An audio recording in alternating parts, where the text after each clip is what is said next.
Hi guys, welcome back to my YouTube channel. आज हम लोग करने वाले शू कस्टम, तो व्लॉग एंड तक देखते रहना और स्किप मत करना।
अभी व्लॉग एंड करने का टाइम आ गया है। देखो हम लोगों ने शूज कस्टम कैसे किया है, और आपने देखा रहेगा पूरा वीडियो तो आपको मालूम रहेगा कि हम लोगों ने कौन सा कलर यूज किया है। हम लोगों ने फैब्रिक कलर यूज किया है, तो आपको भी करने का रहेगा ऐसा शूज तो फैब्रिक कलर यूज करना, क्योंकि वो जल्दी निकलते ही नहीं है और शूज पे टिकते हैं।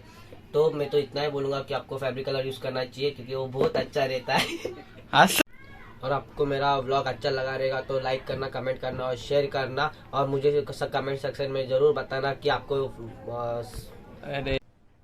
अरे कहना क्या चाहते हो? हाँ सॉरी मुझे कमेंट सेक्शन में जरूर बताना आपको शूज कैसे लगे, और आपको कैसे लगे बताना मुझे। हाँ और ऐसे और ऐसे आपको स्टफ चाहिए रहेंगे एकदम हिप हॉप वाले, तो मुझे लाइक नहीं Sarakap, whatever.